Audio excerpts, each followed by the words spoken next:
Well, folks, welcome to one more edition of Politics and Right. I'm Egberto Will is your host. Thank you so much for being here. Buenos dias, Houston. Good morning, Houston. Good morning, Southeast Texas. Good morning, Texas. Good morning, the entire U.S. and the world. We are going to have a great program for you today. We are here taking care of business, folks. I know Howard and El Senor Jack Van Bever are working on those strings and tin cans. So let's see if they're able to say hello yet or not. Good morning, Howard. We're here. And Great. Good morning, Egberto. We are here with the tin cans and string. You know what? For our listeners this morning, we have noticed that we're at low volume. So we're going to try to get that up here in just a little while. We're going to call the great engineers in the sky and say, look, we got low volume coming out of the transmitter this morning. So for the folks who are listening and thinking, oh my goodness, where did they go? Well, that's what's going on. All right. Well, Jack, go ahead. Good morning, Egberto. Good morning, Jack. How you doing this morning, sir? I'm good. I read your little piece this morning, your little 4-piece, and was thinking about the cruelty of Greg Abbott. And he's probably just a brown noser trying to get the attention of an oligarch so he can maintain a good position, as the ladder moves up. And, that's how I see him. And, this corporatism or fascism is what's driving these cruel policies, and it seeks to victimize the most vulnerable and excite the predatory instincts of cruelty and prejudice in the ignorant and propagandized person. That's it. Oh, That it? we got nothing coming back. Well, we don't know. We don't. Egberto, do we have you? Okay, well, apparently we don't. So we're going to do something here until we do get you back. Yeah, here we go. Oh boy, you gotta love radio, live radio. Hear me now. Can you? Oh, there you are. Yes. We're about to hear some more smooth jazz, No, I don't know what happened though. I don't know if it's the low volume, but what I just said is, my God, I love what Van Bever just had to say. And I asked him to repeat that last sentence because it was prescient, man. But anyhow, actually, I wasn't paying any attention. I was trying to twist some knobs here. Sorry, Jack. Go ahead. Well, the whole thing was, corporatism and fascism, which is what we were fighting in World War II, is what's driving these cruel policies. It seeks to victimize the most vulnerable and excite the predatory instincts of cruelty and prejudice in the ignorant, propagandized person. Folks, I want you to listen. That statement was profound. Anyway, folks, thank you very much, Senor Jacques Van Bever, for that one. Anyway, folks, we're going to have a great program for you today. We make sure to do the work for you. Anyhow, the title of the show today, if I can get to it, is Texas Border Shame. Also, we brought on board, I met him in person, the executive director of Social Security Works. We'll talk why Medicare Advantage must die. And Gen Z, a Gen Zer that I watched grow up going to Netroots Nation year after year after year. She's no longer she's no longer a teenager, meaning a 15-year-old that I met 10 years ago or more.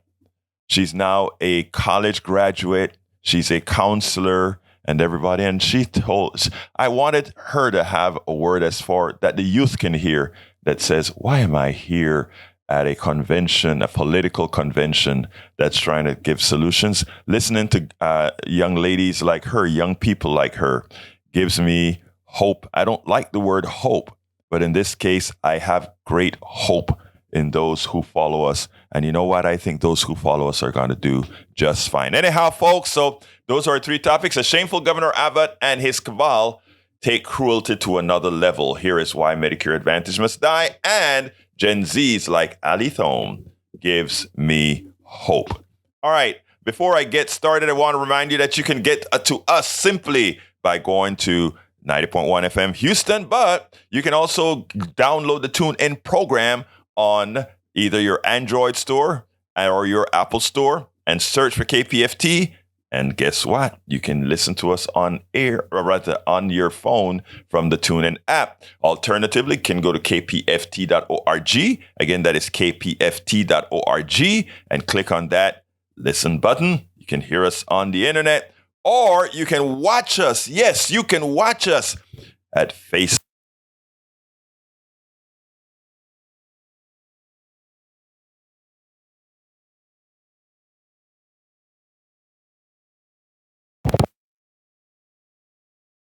Keep dropping out. As well, you can listen to us at where again? politicsdoneright.tv. politicsdoneright.tv. Anyway, folks, you can call us 713-526-5738, extension number 2, 713-526-5738, extension number 2. All right, folks, let's go ahead and get started. We are going to get started first this way. In Texas, we have a border with Mexico. So far, it's right at the Rio Grande River.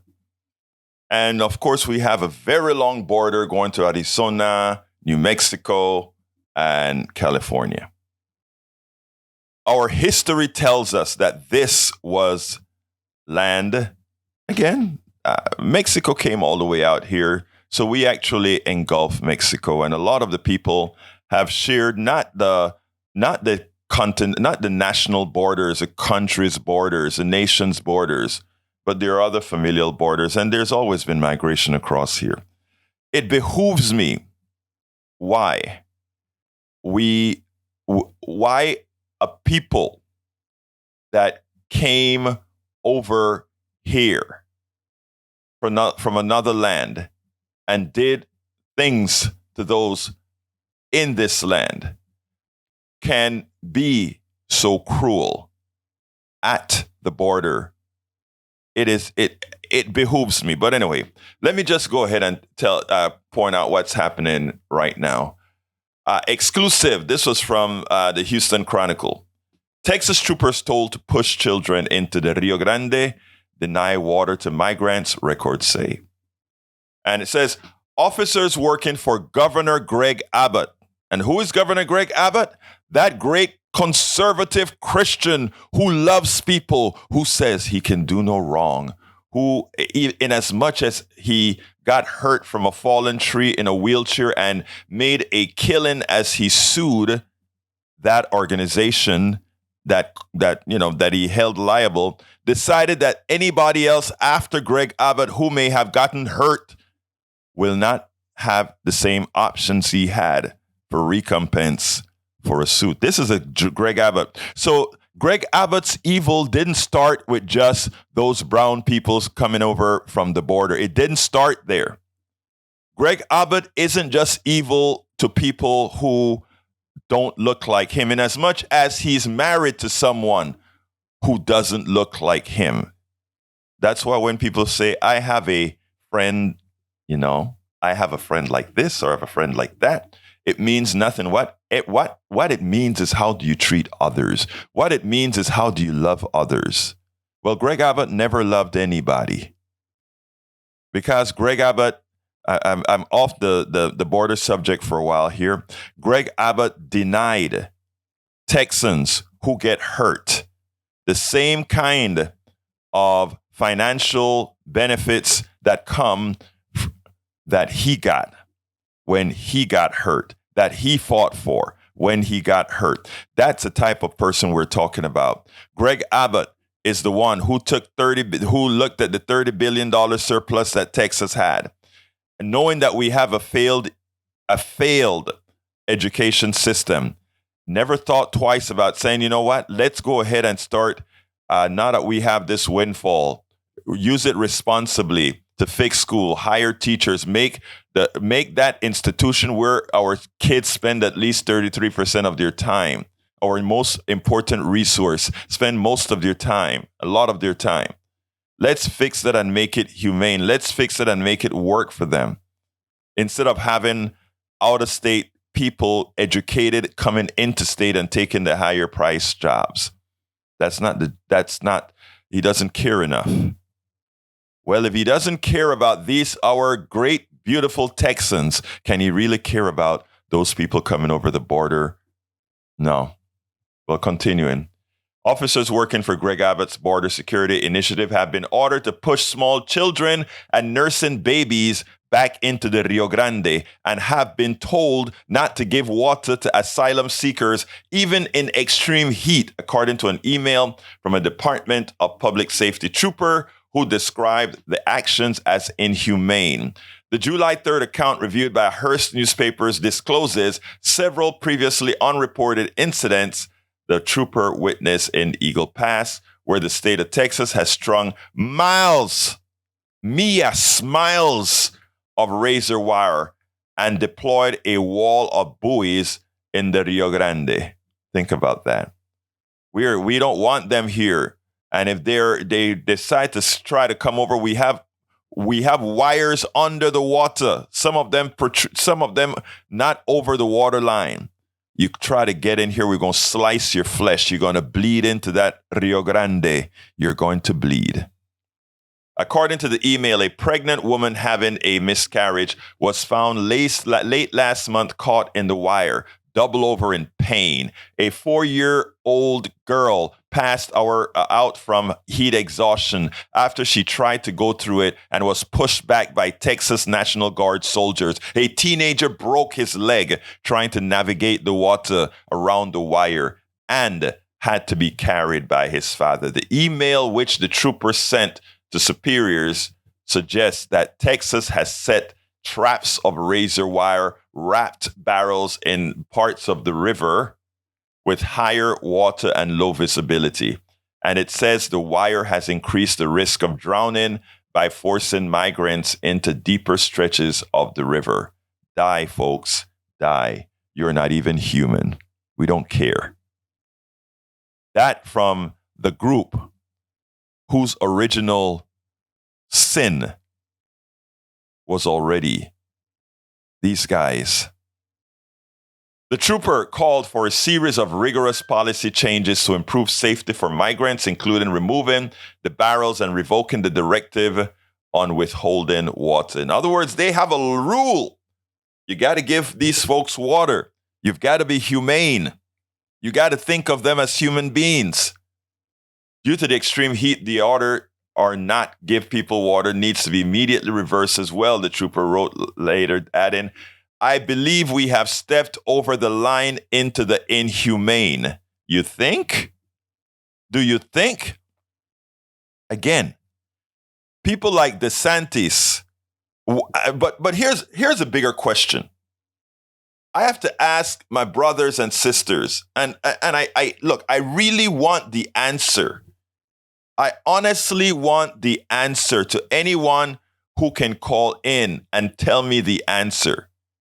Because look, I have nothing against Republicans. I have nothing against Democrats. I have nothing against anarchists. I have nothing against centrists or whatever. I just care about what makes lives better for other people. And we debate what's best, etc., etc. But how do you possibly support? And please explain to me, because when let me be frank.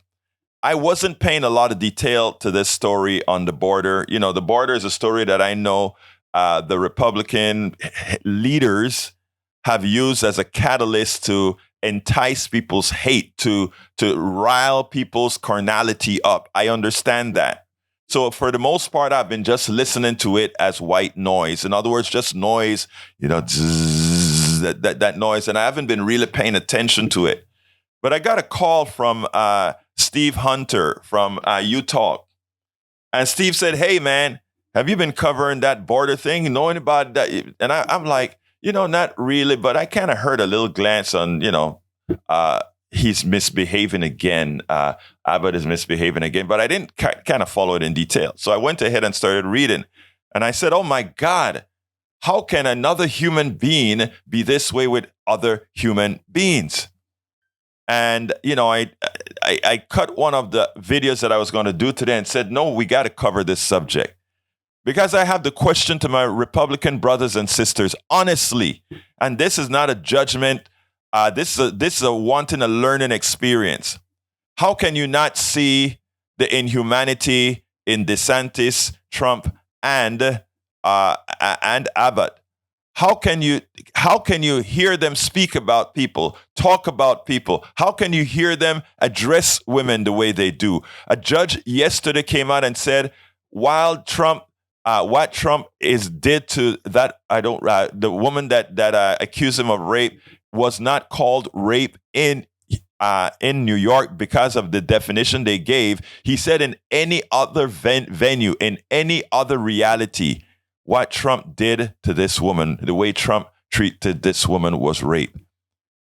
And we still don't hear anyone that supports him disparage him. The same with Greg Abbott. Greg Abbott goes out there and he puts razor wire in the water. The only purpose for razor wire, because the desperate people are going to still try to get through the razor wire. Why not solve the genesis of the problem? Why not get to the root of the problem? Instead of saying we're just going to put wires. Where do you think about these people that came over from South America, Central America, Cuba, Haiti, under dire straits? Many of it not solely the reasons. It's not their fault in the first place, but many a times it's not even the fault of the governments that just can't handle things right now because of what many of us have done in these countries that because we don't want to be woke, we don't learn about. It is so important, folks. You see, people around the world see this. People around the world see this. And the reciprocity can be a you know what. Reciprocity when we are overseas, and we love being overseas in countries around the world. And I tell you what, the reality is most people around the world love Americans. I'm from Panama. And when you hear, certain countries hit up America, we've always understood the distinction between what the American government and what the American corporation does and who the American people intrinsically are. We've always known the difference. But when you have a people that will elect overt leaders that overtly are inhumane, when you actively elect people, in other words, there are a lot of when folks elected Roosevelt, who brought the boat to Panama and threatened, the rest of the world can say, well, we didn't quite know that. When you elect a president who invaded a Panama or a Nicaragua or a Santo Domingo, but you don't know, they told you a story, a believable story that was plausible, you can't blame the population because, yes, the population was snowed. But the question is, when you have a population that actively continues to elect inhumane people that let you know they are inhumane up front, take their head off, Donald Trump. Give them no water, Greg Abbott. And you continue to elect them. At that point, the rest of the world doesn't say, well, it's a confused people. It's a confused people electing folks they didn't know would do these things. These folks are telling you the evil that they're doing. And some folks are reveling in the evil that they're doing onto others, almost like that experiment that the person says, turn the voltage up and shock that person. I don't remember the name of that experiment, but turn the voltage up. And people, because they're ordered to do it. But in this case, the people are not even ordered to do it. So anyone who can call in, I would love Republicans who support a DeSantis, a Donald Trump, a Greg Abbott, to explain to me how can you justify your humanity when you ask these inhumane, I can't call them better than inhumane animals, to do what they do, to harm those that they harm. I would love to understand the psychology. Department of Public Safety Travis Cosseden did not comment on all the contents of the troopers' email, but said there is no policy against giving them water, but there is a policy against giving them water. Considine also provided an email from DPS Director Stephen McCraw on Saturday calling for an audit to determine if more can be done to minimize the risk to immigrants. McCraw wrote troopers should warn migrants not to cross the wire, redirect them to ports of entry, and to closely watch for anyone who needs medical attention. In another email, McCraw acknowledged that there has been an increase in injuries from the wire, you think, including 7 incidents reported by Border Patrol where migrants needed elevated medical attention from July 4th through July 13th. Those were in addition to incidents detailed by the trooper. There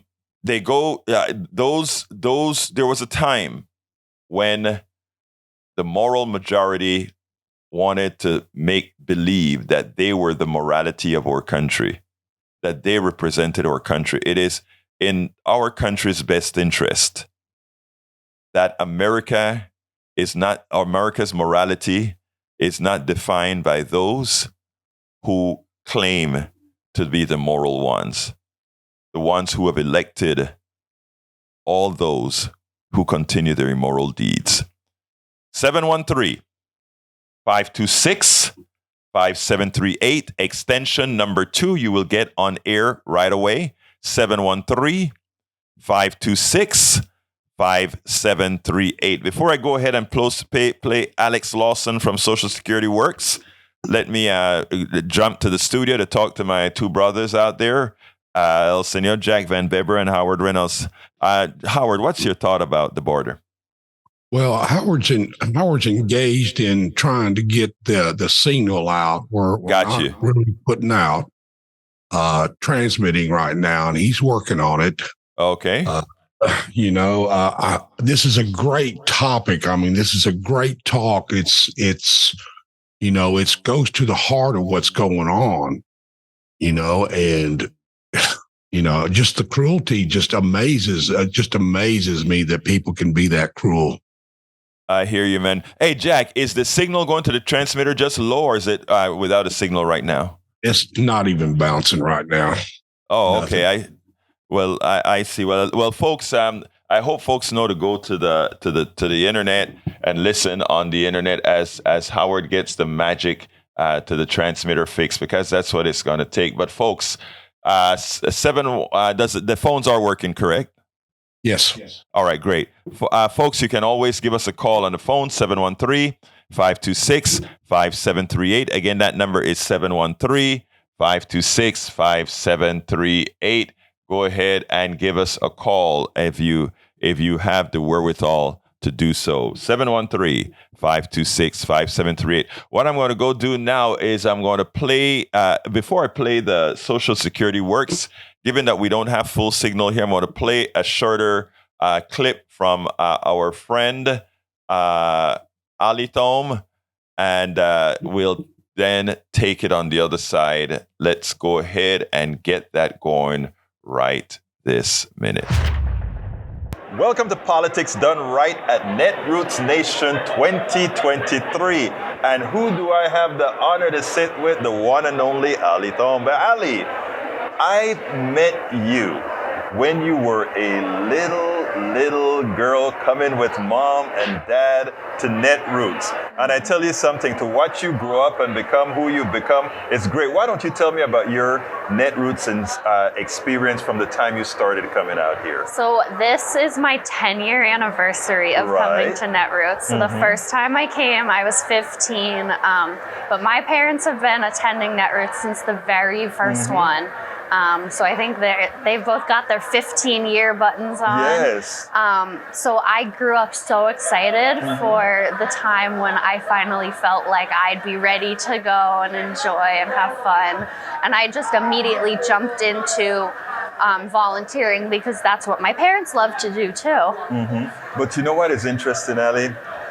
You've been named the mayor of Town Hall this year, correct? The deputy mayor. The deputy mayor. Second in command to the wonderful Linda Lee, who runs this whole shebang in here. But let me tell you why. I think once before you were like sort of a leader on the floor a few years ago. What were you then? I was the deputy mayor then, so I'm always second in command to Linda, but it's still a very fine title. But it's not only a fine title, it's an important title because everybody knows you and you go around and you keep these things running just fine. Absolutely. Now, I'm glad that you spoke about your parents' volunteerism because what I think I want to impart to a whole lot of folks that are watching us right now is that parents matter and how you are reared matter. And for you to have seen, well, I tell you what, don't let me answer that. You saw parents who did things. Absolutely. What did that mean to you? I mean, it meant so much. My parents were so involved with not only like watching the events, but helping to put it together. And I mean, they always made sure to remind me that this entire convention is put together by 4 paid staff. Everybody else is volunteers. And I think that's really incredible that we've got 3,000 people here between like in person and remote.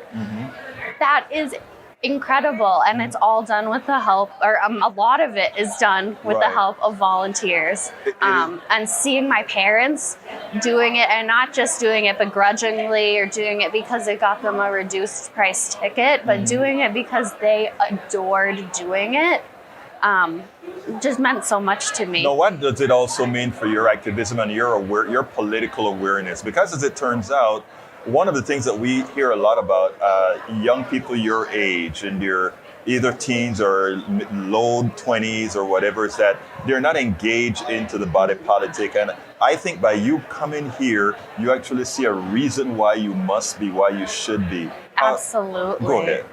I mean, I'm always surprised by the number of young people that I do see here.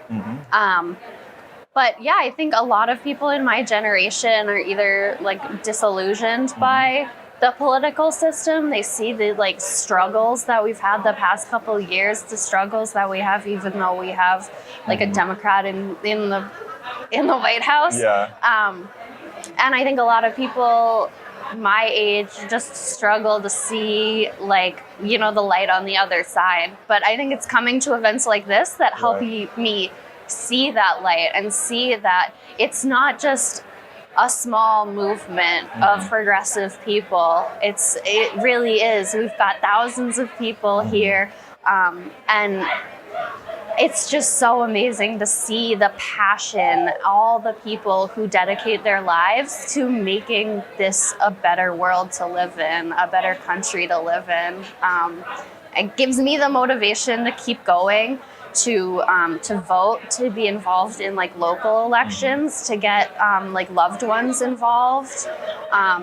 So I mean, I feel like this really gives me like the confidence I need to go out into the greater world and sort of spread that optimism and that belief.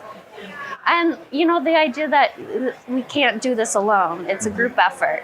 Right. You know? And seeing so many people come together for a common goal, it's inspiring. Well, let me tell you what is inspiring for me. What is inspiring for me is when I see young people like yourself not only jump and take the baton, because, you know, we're getting old, man. We're getting old, you know. We can't keep doing this stuff. We have to pass the baton. And knowing that, and I'm not saying this, I'm not saying this to be kind. Knowing that we are passing the baton to folks like you and other young people that show up here, that are engaged, it is like, you know what? We are going to be okay after all. We are going to be okay after all. I have no doubt. I have no doubt that given the caliber of teens and young adults that I've seen pass through here and that I've spoken to, we're going to be in good hands. So, Ali, it's been my pleasure to speak to you. Keep doing what you're doing, and you keep coming out here, all right? Thank you so much for having me. Absolutely. Well, folks, I hope you like that. Like I said, she's been attending these political conferences for 10 years, since she was 15 years old. And to have and see her growing up and continuing with the movement, with the progressive movement and planning and doing all these things is just always refreshing. Anyhow, folks, we have another video to show from Social Security Works. Jack, or how are we doing back in there? We're still fighting the good fight? Yes, we're fighting a good fight. They're putting out, it may be at low level right now. We're still working on it. Yeah, okay, it's still at low level, but we are putting out right now. Okay, it's great to hear that we are putting it out right now, because I thought I heard music on the other line. But anyway, so folks, we are going to continue to have a program here. I want you to listen to Alex Lawson, who is the executive director of Social Security Works. Very important topic about Social Security. No, I'm sorry, about Medicare Advantage. Please listen to what he has to say, and then we'll take it on the other side. Welcome to another edition of Politics Done Right. I'm Egberto Willis, your host. Today we're honored once again to have Alex Lawson in the house. This is Mr. Social Security. This is Mr. Medicare for All. This is Mr. Everything having to do with healthcare and your well-being and services. How are you doing, Alex? Welcome to Politics Done Right. How are you doing today? That's a big introduction. I appreciate it. I'll try to live up to it. I only do what's right. Anyhow, look, you've been doing a whole lot of work with Social Security Works. You've been doing a whole lot with Medicare Advantage.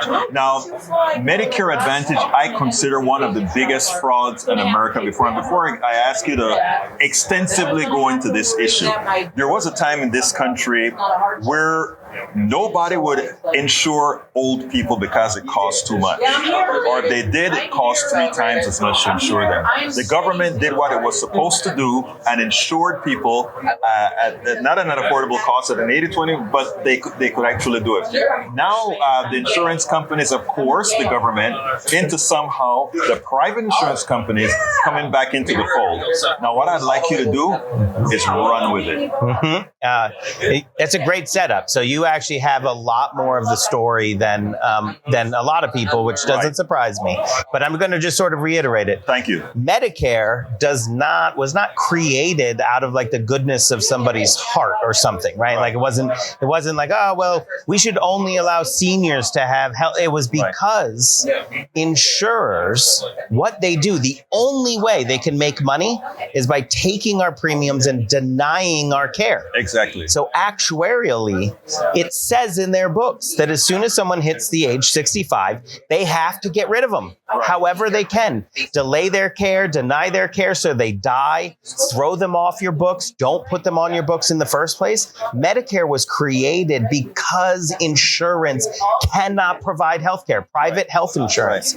So the only way they can make money is by denying care. So when they got back in to the Medicare population, you know how they make their money? Denying care in Medicare.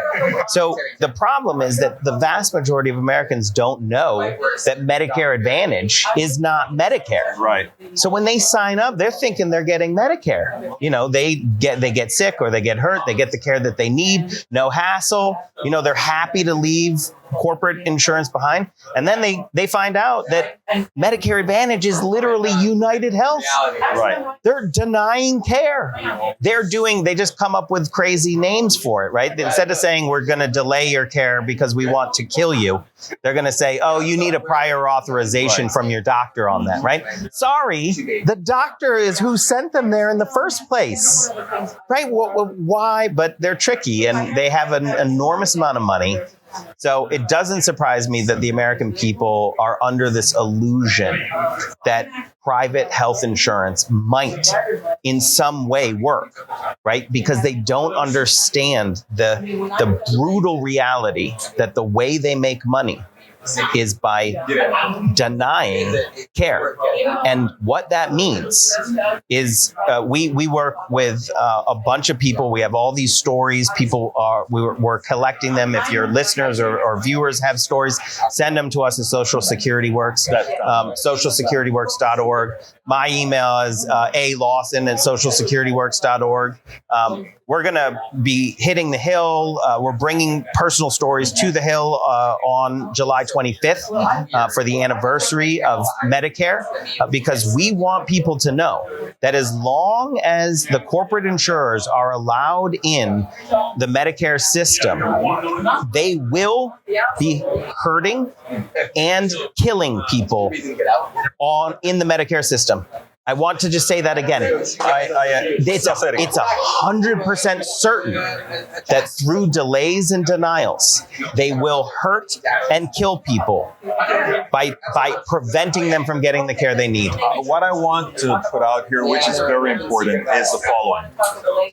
At one time, we were trying to get Medicare, through Medicare, to give dental and to give other forms that Medicare Advantage uses to coerce, to coerce people into their product. And secondly, I think it's important to note that the people who administer Medicare Advantage cost more than standard Medicare, yet the government continues to do it because of corruption is really what it is. Wait, you know how much more? So my favorite thing. I understand that it was 20%. Yes. See, I don't even know why I come on your show. Let me tell you why you come on to the show, because there is a reason. It's not enough for one person to regurgitate data. It's important for there to be corroboration of everybody's data. It's true. And I need to come on because I need truth tellers like you, and you have to be armed with the facts. 120%. That's what we overpay. Right. United Health. Right. The one that everyone hates, the largest corporate insurer in the country. They're the largest corporate insurer in Medicare Advantage. Exactly. We pay them $1.20 for every $1 that goes to traditional, original, or what I call actual Medicare. Right. And in actual Medicare, at 100%, you know how many delays and denials there are? Yeah. And that's the reason why, is because you don't have to ask for permission to get the care that you need. You get it the permission comes from your doctor. And he's a licensed doctor. And all the crazy thing is that somehow the belief that you could have the doctor, the patient, and then some corporate bureaucrat in between, and that would make things better. It is a fallacy. And by the way, we're talking about Medicare Advantage, but this is a fallacy that goes across the entire health insurance spectrum. But we're talking about one that we had carved out for people when they got to that age that they definitely didn't get care. And now they're trying to take that away. They are. And we know why, too. It's because they're terrified of the progress that we're making on Medicare for All. Right. What they want to do is try to make it so that what happens is Medicare Advantage for all, which is just corporate health insurance for all. It's no different. Yeah. So they're trying to cut us off at the pass. And what we have to do two things. We have to fight every day for guaranteed health care for every single person in this country. If you get sick, you get the care you need. No deductible, no premiums, right? This is a system that all of our peer nations have. Don't tell me we can't do it when all these other countries spending can. So much more money on it. So whenever, I find it amusing because it's well, in Canada, you have wait. My daughter had an appointment that she made. She had to wait 2 months to get to the doctor. In Canada, wait a minute, but Canada spends half the money or quite a bit less money that we spend on healthcare, and their wait is no more than our wait. Right. Right. And for emergencies, they get care. We may get care. Maybe. Yeah. We may get care. Now, one of the issues, again, I mentioned the dental, ears, and eyes before, and a lot of the selling points of Medicare Advantage is they'll tell folks you have no premium to pay as opposed to an 80-20 up to a certain limit. And it scares people I can get everything covered, not realizing that not because you got everything covered for the price of Medicare that somehow you're going to get care. It really means that you won't get care. Many a times you can renegotiate your 20% off in real Medicare. And nobody talks about that. So I'm thinking, because this is a really boring answer, but it's maybe the most important. And you opened it up exactly correctly. But there's one thing that you're missing.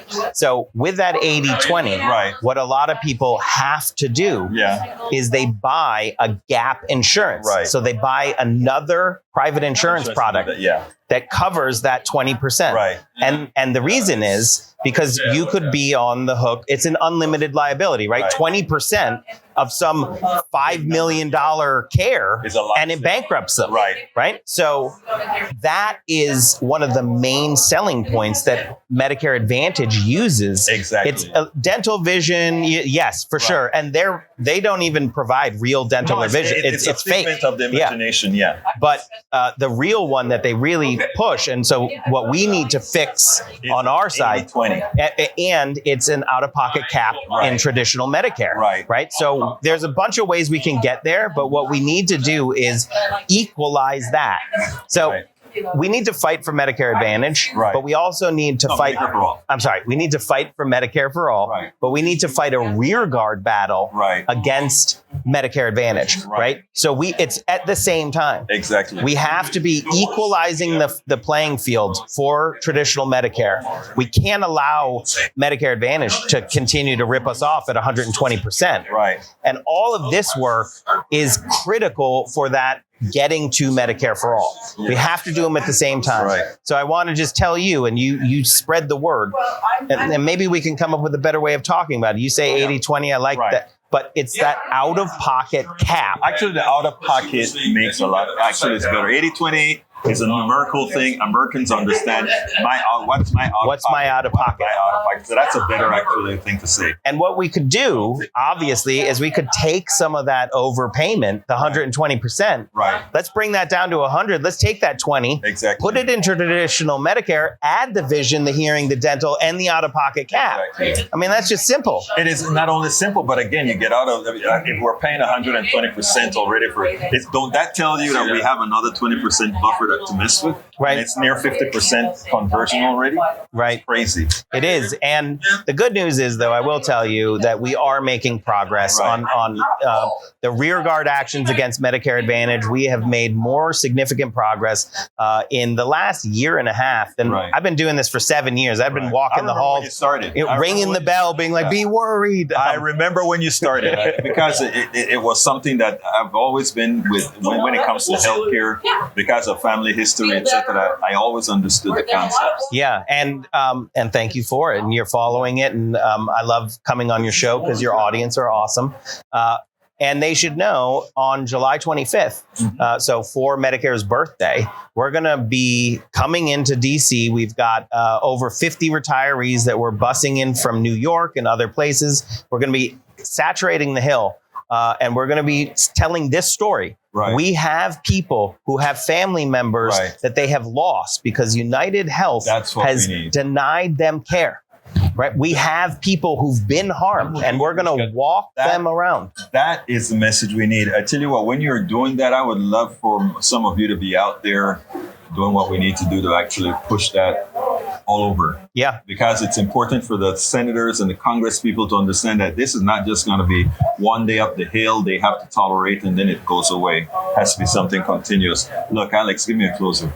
Well, I want everyone involved. Your audience are the best, as you know. So they can come to socialsecurityworks.org, find out everything we're doing there. Fighting against insurance is one part of it. High drug prices is another. And we are taking it to pharma right now, but they are coming back with a vengeance. So we need everybody right now to just lean into all of our fights because the possibility of winning is real if we fight. Alex Lawson, Director of Social Security Works. Thank you so kindly for having been on Politics Done Right. Thank you.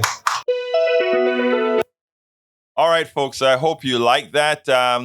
As Alex mentioned there, our big fight has to be Medicare Advantage. And here's the issue, because a few shows ago, I did this on my 3 o'clock show. I believe it was my 3 o'clock show. And we had several of the people who were on Medicare Advantage. And they came on and they said, well, Egberto, I have Medicare Advantage, and it has been nothing but great for me. And one of the reasons it's even great for me is that I don't have any co-pays. I don't have any out-of-pocket premiums for the Medigap insurance or anything like that I need if I get standard Medicare. To which I said, I understand. And he also pointed out that, as far as he's concerned, it is working very well for him. And there were about 3 or 4 people who said the same. Now, let's be frank. If you are a retired person and you don't have a lot of money, in fact, paying for Medigap insurance that may cost you $200 or a bit more per month to cover your drugs and these other things, even though you're in Medicare, that Medicaid Advantage looks very good. Because again, they charge the government more than the government pays when it's doing standard Medicare. They charge more, 120%, as opposed to 120% more. So they take care of all of that. When Bernie Sanders tried to incorporate the ears and nose and 100% into a new bill, of course they said no. Too many of the people owned by the drug industry, the pharmaceuticals, and the healthcare industry. So they didn't want to do it because they want these private insurance to remain in power and skimming your money for a profit. A lot of kickbacks going on there. So yes, to those friends and listeners who have Medicare Advantage that it's working for you now, I want you to recall something or know something. The way corporations work is they play 2 games. They play the short games for immediate profit, meaning scorch earth, whatever it takes to make a profit today. But they also play a long game to ensure that those profits can continue. That's what they'll do. And what they do is they know this. We can take somewhat of a hit, even though we don't really take a hit. We can take somewhat of a lower profit to give you the semblance of having all that you need. Those folks that said, well, I don't pay any premiums. I don't pay any co-pays. I just go to the doctor, make an appointment and go to the doctor. Ultimately, if a private insurance company controls your Medicare, your health care, not your Medicare, your health care, when you start to cut into their profits, what they will do, what they've always done in private insurance, even now, is they will find a way to cut their cost, and cutting their costs, then what happens? They reduce your care. And how do they cut your costs? They deny you coverage. They delay when you can actually see a doctor with the expectation that just maybe you'll die. Good morning, Mr. Paul Fleming. Good morning, Eric Hayes. Again, if we are short-sighted and we allow these corporations to come into the private, use a private space to come and take over Medicare, when the profits starts to dwindle, and when enough people are on standard or on Medicare Advantage, at that point, you have no recourse. And that is what too many don't understand. So here's what I tell folks. This is where we need martyrs. I understand those who have to take Medicare Advantage because they just can't handle a Medigap. It's just less expensive for them. For sure, you will, if you develop certain types of cancers, if you develop certain ailments, understand, first of all, that you will be underserved. That's number one. But for those, but if that's all you can afford, that's all you can get, I understand. If that's all, it's better than nothing. But for those who can afford to be on Medicare, standard Medicare, not Medicare Advantage that ultimately rips you off, please leave. It seems like we're back up on air now. Although I still hear music on the channel, but here's the thing: if you do have the wherewithal, you need to be on standard Medicare. You need to be the martyr, not just looking for the cheaper thing ultimately, because it will ultimately bring our system down. It is hard. It is very hard when a corporation can give you the semblance of doing right by you, and you're not going in detail and figuring out, well, what happens 2 years down the road. I understand it's hard, but it's something, folks, that we need to do, something that we must do. So if you have the ability to go with standard Medicare, don't risk your life on that private corporation. Don't put your hands into the hands of those whose only loyalty is to the shareholders and the exec who run the companies. Look at the amount of money they make, as opposed to the government who you elect and put in place, and you also have the wherewithal or the ability to remove. This is not a game at all, and I wish more of us would understand exactly what's going on here with Medicare Advantage, as Alex Lawson from Social Security pointed out. So here's the other thing that I want to tell folks. We had some issues with on air with the show today. What I'd like you to do is go to politicsdoneright.com. Or rather, you can watch it live as well as politicsdoneright.com/TV. But if you need to see the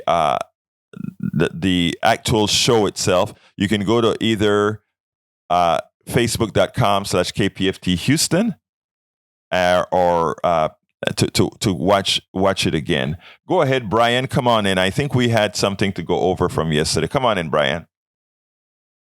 Yeah, I'd like to talk about the development of communism and as far as thought and reaction. Sure, go ahead, sir. Yeah, do you remember the 1989 Tiananmen Square massacre? I sure do. Yes, I do. Yeah, what did they want?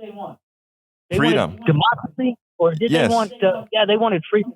Yeah, and what took place because of the want for freedom? They got rammed down, and they got killed. Many of them got killed. Yeah, how many died? How many of them died? Do you? I mean, a lot, many. I understand. 3,500. Okay. 3,500. Okay. You know, my wife is a Chinese language instructor for number 27 middle school, Beijing, China. Mm-hmm. The military came in, put a seal on her door after they counted everyone in the room, and they said, "Don't leave." The killing went on for 3 days. Mm-hmm. And she was told, "If you leave, we will kill you." Mm-hmm. Okay, now that's communism. Can I interject? May I interject? Sure. Yeah, sure. That isn't communism, sir. What that is murder.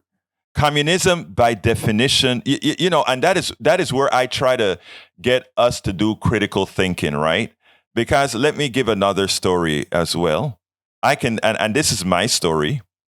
I can tell you that in Panama, Manuel Antonio Noriega facilitated the movement of drugs from Colombia to the United States of America. I can also tell you that he was a capitalist, all right, because he met a need that America had, which was for a large amount of drugs. And I can then tell you that our democratic country went into Panama to pick up one guy, and in the process of picking up one guy, they killed 10,000 Panamanians. So you said in Tiananmen Square, 3,500 died. I'm telling you, in Panama, the numbers where occurs in Marañón, highly exaggerated. May I finish? May I finish? May I finish? May I finish? Highly exaggerated. I understand. Please let me finish. Please let me finish. And then I promise to get back to you. All right. So in Panama, there were 10,000 Panamanians. I mean, the numbers that came from the United States Southern Command was incorrect. The UN said 4,000. America said 1,000. Even 1,000 to get one person would be too much. But my father had missiles going over his home in Arcoiris and going to Colón and destroying the Cuartel Nacional, which is surrounded by thousands of people in tenements. Same occurred with the areas in Panama City. So there are thousands of people who were killed by missiles in Panama. So what I'm trying to tell you is this. So murder doesn't have anything to do with economic systems. And that's where I'm trying to get you to bifurcate yourself. We, as a democratic America, as well, if we look at our history, we have killed a whole lot more people. Go ahead, my friend.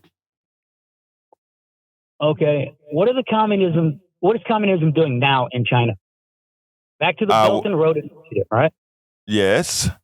What country is building another canal across what country?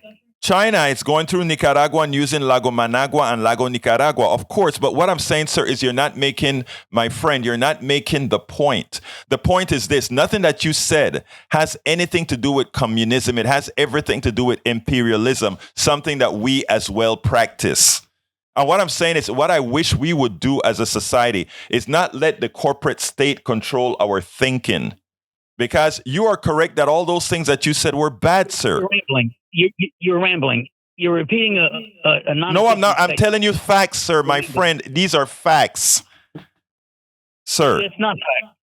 What did I say that was incorrect? Well, first off, the amount of people that died. That is okay, let's say. Okay, let's say 4,000 died. So what's not a fact?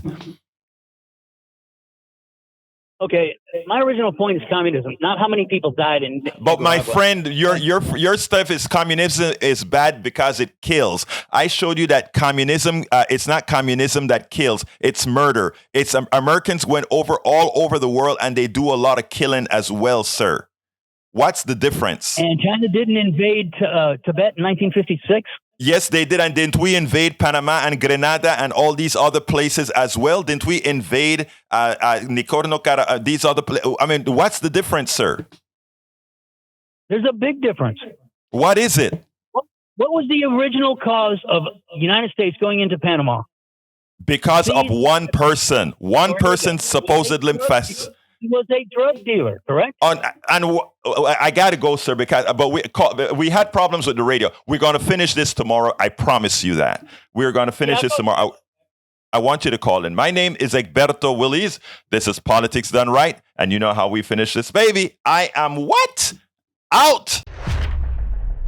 We spend a lot of time deconstructing the news, trying to parse it into a form that everybody can understand. We try to find those little nitpicks where it flies above the fray, etc. If you really like these videos that we do, I want to ask a big favor. Please go ahead. Number 1, subscribe to our channel. And number 2, please join if you can. Thank you so kindly for watching. Keep watching. Please remember to share. We must populate the entire internet with our progressive message, a message that we know is what most Americans say that they want. So help us, please join.